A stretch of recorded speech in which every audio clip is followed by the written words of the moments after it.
जय हिंद दोस्तों। Target cues centre में आपका बहुत बहुत स्वागत है।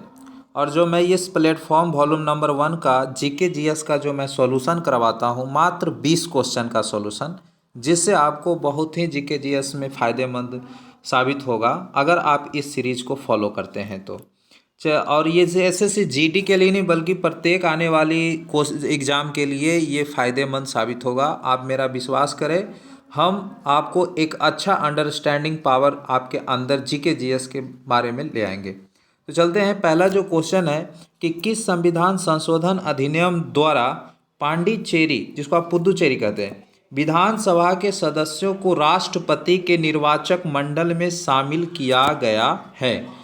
इनका कहने का मतलब है कि कौन सा संविधान संशोधन ऐसा था जिसमें राष्ट्रपति का निर्वाचन मंडल में उसको भी राष्ट्रपति को चुनने के लिए वोट देने का अधिकार मिला।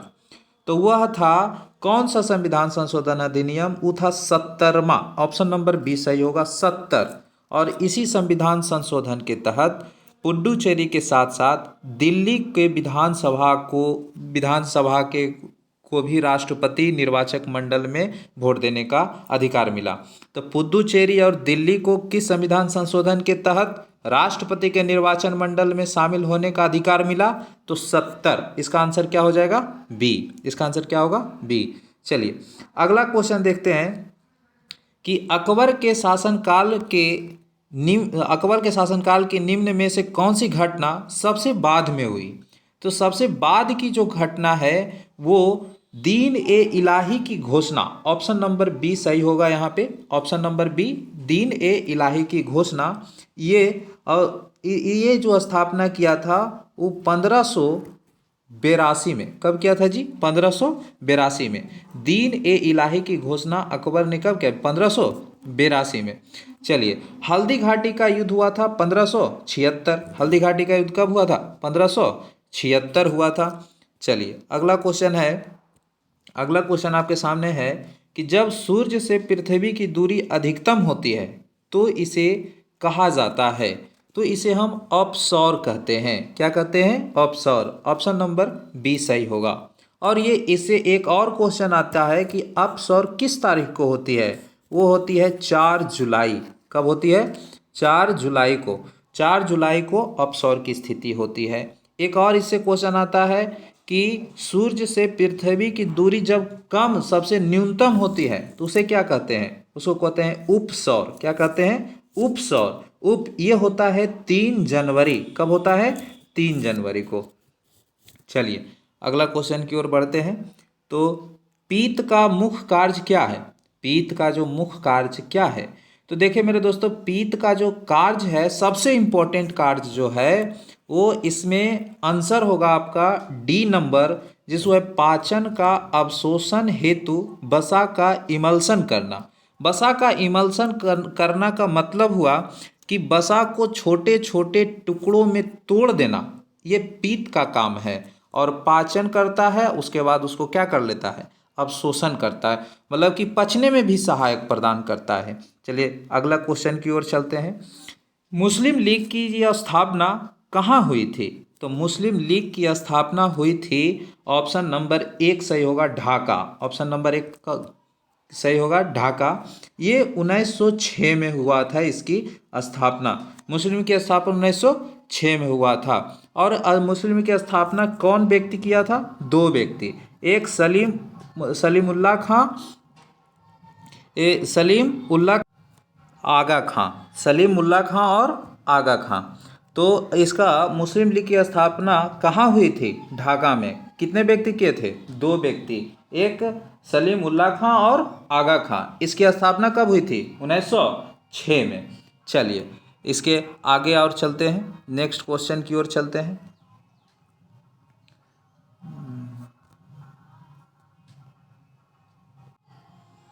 चलिए अगला क्वेश्चन है कि सोडियम का खोज किसने किया? सोडियम का खोज जो किया उनका नाम था हम्फ्री डेवी। कोई किसने खोजा? Humphry Davy.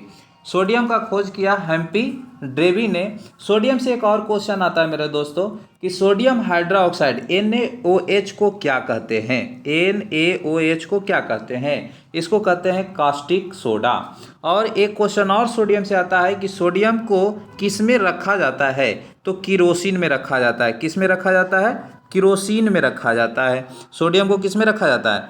किरोसिन में रखा जाता है। दूसरी बात, एक और क्वेश्चन आता है कि सोडियम सबसे अत्यधिक क्रियाशील धातु है। सोडियम क्या है? सबसे अत्यधिक क्रियाशील धातु है, इसलिए मुक्त अवस्था में नहीं रखा जाता है। चलिए, तो अगला क्वेश्चन की ओर चलते हैं कि भारत का पहला मुस्लिम आक्रमणकारी कौन था? भारत का पहला मुस्लिम आक्रमणकारी जो था वो कौन था? तो अगर आपसे पूछे कि भारत का पहला मुस्लिम आक्रमणकारी कौन था, तो ये था मोहम्मद बिन कासिम। कौन था? मोहम्मद बिन कासिम। इस 712 ईस्वी पर सिंध पर आक्रमण किया था। 712 ईस्वी में सिंध पर क्या किया था? आक्रमण किया था। अगर पूछे आपसे कि भारत पर आक्रमण करने वाला पहला तुर्क शासक कौन था, तो पहला तुर्क शासक था, उसका नाम था गजनी। क्या नाम था? गजनी। चलिए, अगले क्वेश्चन की ओर चलते हैं कि भारत का वह राज्य जहां विश्व के थोरियम का विशाल भंडार है। तो विश्व के थोरियम का विशाल भंडार है, वह राज्य का नाम बताइए। वह है केरल। और थोरियम से एक और रिलेटेड क्वेश्चन आता है कि थोरियम का अयस्क कौन सा है? थोरियम का अयस्क मोनाजाइट है। थोरियम का अयस्क क्या है? मोनाजाइट है। ऐसे थोरियम के 3 अयस्क होते हैं। एक होता है अल्नाइट, दूसरा होता है थोरेनाइट और तीसरा होता है मोनाजाइट। और ये तीसरा अयस्क जो है केरल में मोनाजाइट सबसे ज़्यादा पाया जाता है और पूरे विश्व में सबसे ज़्यादा पाया जाता है। इसलिए कहते हैं कि विश्व के थोरियम का विशाल भंडार कहाँ है? तो वह है केरल। चलते हैं अगला क्वेश्चन की ओर। निम्नलिखित में से कौन सा ज्वालामुखी प्रशांत महासागर का ज्वाला वृंत के अंतर्गत आता है? ज्वाला वृंत के अंतर्गत आता है, तो उसका नाम है फ्यूजियामा। क्या नाम है? उसका नाम है फ्यूजियामा। आंसर क्या हो गया? फ्यूजियामा। एक और क्वेश्चन आता है ज्वालामुखी से रिलेटेड कि कौन सा ज्वालामुखी जो कौन सा महादेश जहाँ ज्वालामुखी एक भी नहीं है? तो वह ज्वालामुखी का नाम है, वो महादेश का नाम है ऑस्ट्रेलिया। अगला क्वेश्चन है कि किसी राजनीतिक दल को राष्ट्रीय पार्टी के रूप में मान्यता प्राप्त करने हेतु कम से कम 3 अलग अलग राज्यों में से लोकसभा की सीटों का कितना प्रतिशत जीतना अनिवार्य है? तो ये 2% जीतना अनिवार्य है। कितना परसेंट जीतना अनिवार्य है मेरे दोस्तों? 2% जीतना अनिवार्य है। चलिए, आगे क्वेश्चन आपके सामने है कि भारतीय संविधान में मौलिक कर्तव्यों का उल्लेख किस अनुच्छेद में किया गया है? तो भारतीय संविधान में मौलिक कर्तव्य, कौन सा मौलिक कर्तव्य का उल्लेख अनुच्छेद 51 के 1 में, 51 के 1 में। जब संविधान बना था मेरे दोस्तों, तब मौलिक कर्तव्य शामिल नहीं था। ये अनुच्छेद 51 के 1 जो है, इसमें मौलिक कर्तव्य को डाला गया है। और इससे एक और क्वेश्चन आता है कि यह मौलिक कर्तव्य किसकी सिफारिश पर डाली गई थी? तो स्वर्ण सिंह समिति की सिफारिश पर। कैमा संविधान संशोधन? तब 42वां संविधान संशोधन। तब 42वां संविधान संशोधन कब हुआ था? 1976 में हुआ था। 42वां संविधान संशोधन कब हुआ था? 1976 में हुआ था। चलिए, अगला क्वेश्चन चलते हैं नेक्स्ट क्वेश्चन की ओर। चलिए, नेक्स्ट क्वेश्चन है कि मिश्रित अर्थव्यवस्था से क्या समझते हैं, क्या तात्पर्य है? तो मिश्रित, जैसा आप शब्द से प्रतीत हो रहा है, मिश्रित मतलब मिश्रण, तो ऑप्शन नंबर सी सही हो जाएगा। जिसमें होता है निजी और सार्वजनिक। तो निजी और सार्वजनिक का सह अस्तित्व, एक ऐसा संस्था जिसमें सरकार और कोई प्राइवेट आदमी इस संस्था को चला रही है, उसे हम कहते हैं, इस अर्थव्यवस्था को कहते हैं मिश्रित अर्थव्यवस्था। अगला क्वेश्चन की ओर चलते हैं कि आँखों का रंग किसमें मौजूद वर्णक पर निर्भर करता है? आँखों का रंग मौजूद वर्णन किस पर है? तो आइरिस पर। आंसर क्या हो जाएगा? आइरिस। आइरिस पर निर्भर करता है। चलिए अगला क्वेश्चन है कि निम्नलिखित में से किस प्रकार का बाजार कीमतों को नियंत्रित करने में असमर्थ है? किस प्रकार का बाजार कीमतों को नियंत्रित करने में क्या है? असमर्थ है। तो यह इस बाजार का नाम क्या हो जाएगा?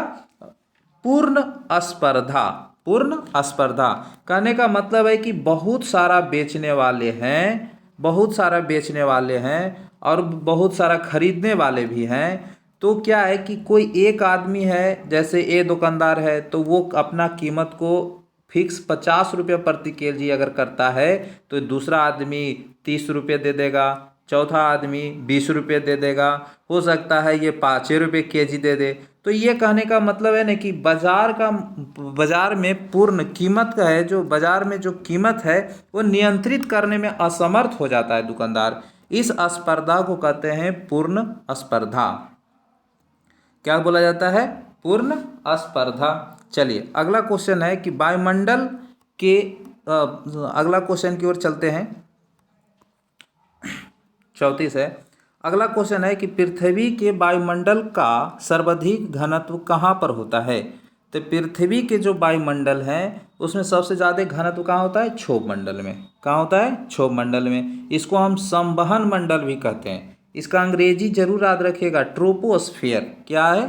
ट्रोपोस्फियर। चलिए अगला क्वेश्चन की तरफ चलते हैं। अगर कोई वस्तु वृत्तीय पथ पर एक समान खाली स्थान से चलती है तो उसकी गति को एक वृत्तीय गति कहते हैं। तो एक समान चाल से चलती है तो उसको हम क्या कहते हैं? वृत्तीय गति कहते हैं। चलिए अगला क्वेश्चन है कि अनंगताल झील को राष्ट्रीय महत्व का स्मारक घोषित किया गया है। यह किस राज्य या केंद्र शासित प्रदेश में स्थित है? तो यह है नई दिल्ली। कहाँ है? नई दिल्ली। चलिए अगला क्वेश्चन है कि क्रिकेट के तीनों प्रारूप में 100 मैच खेलने वाले पहले भारतीय खिलाड़ी कौन बन गए हैं? कहने का मतलब है कि जैसे T20, वनडे और टेस्ट, ये 3 प्रारूप का क्रिकेट का प्रारूप है, उसमें 100 मैच खेल लिए हैं। तो उसका नाम क्या है? विराट कोहली। ऑप्शन नंबर 1 हो जाएगा, विराट कोहली। चलिए प्रधानमंत्री नरेंद्र मोदी ने होमी भाभा कैंसर अस्पताल और अनुसंधान केंद्र को राष्ट्र को समर्पित किया है। यह कैंसर अस्पताल और अनुसंधान केंद्र कहाँ निर्मित है? यह है कैंसर अस्पताल। ऑप्शन नंबर सी सही होगा, मोहाली। ऑप्शन नंबर सी सही होगा। कहाँ है? मोहाली। अब चलते हैं, लास्ट क्वेश्चन है आपके सामने। लास्ट क्वेश्चन दिखाई दे रहा होगा कि फहमीदा अजीम, जिन्हें 2022 के पुलित्जर पुरस्कार के लिए चुना गया है, वो किस देश में है?